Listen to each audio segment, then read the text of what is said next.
Hi ನಮಸ್ಕಾರ. ನೀವು ನೋಡ್ತಾ ಇದ್ದೀರಾ Vijay Mylar YouTube channel. Album song release ಆಗಿದೆ. ಎಲ್ಲ ಸಾಂಗ್ಗಳು ಆಲ್ಮೋಸ್ಟ್ ರಿಲೀಸ್ ಮಾಡಿದ್ದಾರೆ.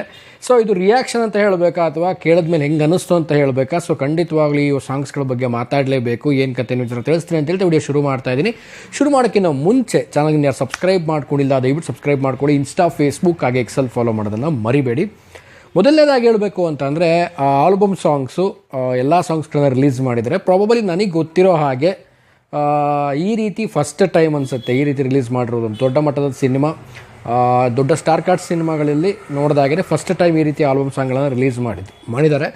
ಬಟ್ ಈ ಸಾಂಗ್ಗಳು ಎಷ್ಟು ಜನಕ್ಕೆ ಮನ ಮುಟ್ಟಿಲ್ವೋ ಗೊತ್ತಿಲ್ಲ. ಏನಕ್ಕೆ ಈ ಮಾತು ಹೇಳ್ತಾ ಇದ್ದೀನಿ ಅಂತಂದರೆ, ಸೊ ತಬಾಯಿ ಕೂಡ ಆಡಿಯೋ ಸಾಂಗ್ ಬಿಟ್ಟಿದ್ರು. ಸೊ ತಬಾಯಿ ಆಡಿಯೋ ಸಾಂಗಿಂತನೂ ವಿಡಿಯೋ ಸಾಂಗ್ ತುಂಬಾ ಇಂಪ್ರೆಸ್ ಮಾಡಿತ್ತು.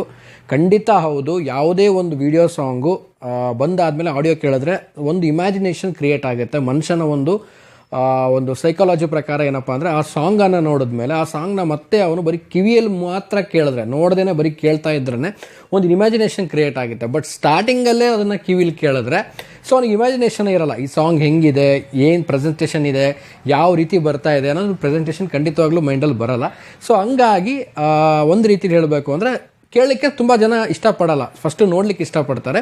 ಬಟ್ ನನಗೂ ಕೂಡ ತುಂಬ ಒಂದು ಎಕ್ಸ್ಪೆಕ್ಟೇಷನ್ ಇತ್ತು, ನೆಕ್ಸ್ಟ್ ಇನ್ನೊಂದೇನೋ ಸಾಂಗ್ ಬರುತ್ತೆ ಅಂತ. ಬಟ್ ಆ ಎಕ್ಸ್ಪೆಕ್ಟೇಷನ್ ಸುಳ್ಳಾಗಲ್ಲ. ಸೊ ಇನ್ನೊಂದು ಸಾಂಗ್ ಖಂಡಿತವಾಗ್ಲೂ ರಿಲೀಸ್ ಆಗುತ್ತೆ ವಿಡಿಯೋ ಫಾರ್ಮೆಟಲ್ಲಿ, ಅದಕ್ಕೆ ಡೌಟ್ ಯಾವುದು ಪಡಬೇಕಾಗಿಲ್ಲ ಅಂತ ಹೇಳೋಕ್ಕೆ ಇಷ್ಟಪಡ್ತೀನಿ. ಆ್ಯಂಡ್ ಅದ್ರ ಜೊತೆಗೇ ಈಗ ಉಳಿದಿರುವಂಥ ಸಾಂಗ್ಗಳೆಲ್ಲನೂ ಕೂಡ ಬರಲ್ಲ. ಸೊ ಉಳಿದ ಸಾಂಗ್ ಎಲ್ಲನೂ ಕೂಡ ಥಿಯೇಟ್ರಲ್ಲಿ ಹೋಗಿ ನೋಡಬೇಕು. ಸೊ ಈ ಎಲ್ಲ ಒಂದು ಸಾಂಗ್ಸ್ಗಳನ್ನು ಥಿಯೇಟ್ರಲ್ಲಿ ಎಕ್ಸ್ಪೀರಿಯೆನ್ಸ್ ಮಾಡುವಂಥ ಅವಕಾಶವನ್ನು ಕಲ್ಪಿಸಿ ಕೊಡ್ತಾ ಇದೆ ಟೀಮ್ ಅಂತಲೇ ಹೇಳ್ಬೋದು. ಸೊ ಒಂದು ರೀತಿಯಲ್ಲಿ ಬೆಟರ್ ಎಲ್ಲ ಸಾಂಗ್ಗಳು ಬಿಡೋದಕ್ಕಿಂತನೂ. ಸೊ ಇನ್ನೊಂದು ಸಾಂಗ್ ಏನೋ ಇದೆ ಅಂತ ಹೇಳ್ತಾ ಇದ್ದಾರೆ. ಬಟ್ ಅದು ಬಂದರೆ ಸೊ ಉಳಿದಿರೋ ಸಾಂಗ್ ಎಲ್ಲ ನಾವು ಥಿಯೇಟ್ರಲ್ಲಿ ಹೋಗಿ ನೋಡ್ಬೋದು. ಇನ್ನು ಸಾಂಗ್ ವಿಚಾರಕ್ಕೆ ಬಂದರೆ, ನಾನು ಆಗಲೇ ಹೇಳಿದೆ, ನಾನು ತಬಾಯಿ ಕೂಡ ಆಡಿಯೋದಲ್ಲಿ ಬಿಟ್ಟಿದ್ರು. ಆಡಿಯೋದಲ್ಲಿ ಬಿಟ್ಟಾಗೆ ಬೇರೆ ಥರ ಇತ್ತು, ಅದು ವಿಡಿಯೋ ಸಾಂಗ್ ಬಂದಾಗಲೇ ಬೇರೆ ಥರ ಇತ್ತು. ಸೊ ಈ ಒಟ್ಟಾರೆ ಕಂಪೇರ್ ಮಾಡೋದಾಯಿತು ಅಂದರೆ, ವಿಡಿಯೋ ಸಾಂಗ್ ಬಂದಿದ್ರೇ ತುಂಬ ಆಡಿಯನ್ಸ್ಗಳಿಗೆ ರೀಚ್ ಆಗಲಿಕ್ಕೆ ಒಂದು ರೀತಿಯಲ್ಲಿ ಹೆಲ್ಪ್ ಆಗಿರೋದು ಅಂತ ನಾನು ಅಂದ್ಕೊಳ್ತೀನಿ. ಆಡಿಯೋ ಸಾಂಗ್ಸ್ಗಳು ಆಲ್ಬಮ್ ಸಾಂಗ್ಸ್ಗಳನ್ನು ಈ ರೀತಿ ಬಿಟ್ಟಾಗ ನಾವು ಕೇಳಿದಾಗ, ನಾನು ಹೇಳ್ತಾ ಇದ್ದೀನಿ, ಕೇಳೋದಕ್ಕೂ ನೋಡೋದಕ್ಕೂ ತುಂಬ ವ್ಯತ್ಯಾಸ ಇರುತ್ತೆ ಅಂತ. ಬಟ್ ಈ ಸಾಂಗ್ ಕೂಡ ಅಷ್ಟೇ, ಕೇಳಲಿಕ್ಕೂ ಮತ್ತು ನೋಡಲಿಕ್ಕೂ ತುಂಬ ಜನಕ್ಕೆ ಒಂದು ರೀತಿಯಲ್ಲಿ ಬೇರೆ ಬೇರೆ ಡಿಫ್ರೆಂಟ್ ಟೈಪ್ ಅಂತ ಅನಿಸುತ್ತೆ. ಆದರೆ ಈ ಸಾಂಗ್ಸ್ಗಳು ಎಲ್ಲನೂ ಕೂಡ ಥಿಯೇಟ್ರಿಕಲ್ ಎಕ್ಸ್ಪೀರಿಯನ್ಸಲ್ಲಿ ನೆಕ್ಸ್ಟ್ ಲೆವೆಲ್ಲಿಗೆ ತೊಗೊಂಡೋಗೋದ್ರಲ್ಲಿ ಡೌಟ್ ಇಲ್ಲ. ಬೇಕಿದ್ರೆ ಎಲ್ಲ ಸಾಂಗ್ಸ್ಗಳನ್ನ ನೀವು ಹೆಡ್ಫೋನ್ ಹಾಕ್ಕೊಂಡು ಕ್ಲೀನಾಗಿ ಕೇಳಿ. ಅದ್ಭುತವಾದಂಥ ಲಿರಿಕ್ಸ್ಗಳು ಬರೆದಿದ್ದಾರೆ ಆ್ಯಂಡ್ ಅದ್ಭುತವಾದಂಥ ರವಿ ಬಸೂರ್ ಅವರ ಮ್ಯೂಸಿಕ್ ಇದೆ. ಇದನ್ನು ಥಿಯೇಟ್ರಿಕಲ್ ಎಕ್ಸ್ಪೀರಿಯನ್ಸ್ ಮಾಡೋದಕ್ಕೇ ಬಿಟ್ಟಿದ್ದಾರೆ ಅಂತ ಅನ್ಸುತ್ತೆ. ಅಷ್ಟರ ಮಟ್ಟಿಗೆ ಸಾಂಗ್ಸ್ಗಳ ಒಂದು ಮ್ಯೂಸಿಕ್ ಆಗಿರ್ಬೋದು, ಲಿರಿಕ್ಸ್ ಆಗಿರ್ಬೋದು, ಅಷ್ಟರ ಮಟ್ಟಿಗಿದೆ. So waiting for the Toxic and all ಸಾಂಗ್ಸ್ಗಳನ್ನು ನಾನು ನಿನ್ನೆ ರಾತ್ರಿನೇ ಕೇಳಿದೆ. ಎಲ್ಲ ಸಾಂಗ್ಸ್ಗಳನ್ನ ತಬಾಯಿಂದ ಹಿಡಿದು ಎಂಡ್ ತನಕನೂ ಎಲ್ಲ ಸಾಂಗ್ಸ್ಗಳನ್ನು ಕೂಡ ಕೇಳಿದೆ. ಎಲ್ಲ ಕೂಡ ಮಜಾ ಬರುತ್ತೆ. ಸೊ ಹೆಡ್ಫೋನ್ ಹಾಕೊಂಡು ಕೇಳಿ, ಸಖತ್ ಥ್ರಿಲ್ಲಿಂಗ್ ಅನಿಸುತ್ತೆ. ಸೊ ಈ ಸಿನಿಮಾದ ಸಾಂಗ್ಸ್ಗಳನ್ನು ನಾನು ಕೂಡ ಥಿಯೇಟ್ರಲ್ಲಿ ನೋಡೋಕ್ಕೆ ಕಾಯ್ತಾ ಇದ್ದೀನಿ. ಆ್ಯಂಡ್ ಯಾರೆಲ್ಲ ಈ ಸಾಂಗ್ಸ್ಗಳನ್ನ ಫುಲ್ ನೋಡಿದ್ದೀರಾ, ಸೊ ಕಾಮೆಂಟ್ ಸೆಕ್ಷನಲ್ಲಿ ಫುಲ್ ಕೇಳಿದ್ದೀರಾ, ಸೊ ಕಾಮೆಂಟ್ ಸೆಕ್ಷನಲ್ಲಿ ಕಾಮೆಂಟ್ ಮಾಡಿ.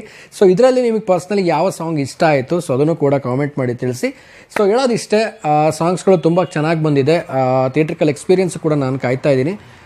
ಓವರ್ ಆಲ್ ವೇಟಿಂಗ್ ಫಾರ್ ಟಾಕ್ಸಿಕ್ಕು ಇನ್ನೇನು ಭಾಳ ದಿನ ಇಲ್ಲ, 12 ದಿನ ಉಳಿತಷ್ಟೇ, 11-12 ದಿನ ಉಳಿತಷ್ಟೇ, ಭಾಳ ಇಲ್ಲ. ಸೊ ಇನ್ನೇನು ಥಿಯೇಟ್ರಿಗೆ ಹೋಗಿ ಸಿನಿಮಾನ ನೋಡೋದಷ್ಟೇ ಬಾಕಿ ಇರೋದು.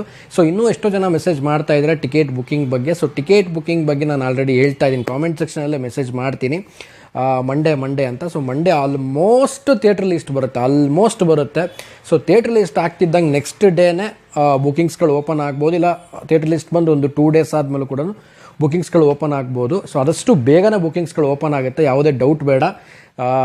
ನೋಡೋಣ ಮುಂದಿನ ದಿನಗಳಲ್ಲಿ ಟಿಕೆಟ್ಸ್ ಅಪ್ಡೇಟ್ ಏನಾದ್ರು ಬಂತು ಅಂದರೆ ಖಂಡಿತವಾಗಿ ತಿಳಿಸ್ತೀನಿ. ನೆಕ್ಸ್ಟ್ ಇನ್ನೊಂದು ಸಾಂಗ್ ಬರುತ್ತೋ ಇಲ್ವೋ ಗೊತ್ತಿಲ್ಲ, ಆದಷ್ಟು ವೇಟಿಂಗಲ್ಲಿ ಇದ್ದೀವಿ. ಬರುತ್ತೆ ಅನ್ನೋ ಕಾನ್ಫಿಡೆನ್ಸ್ ಇದೆ.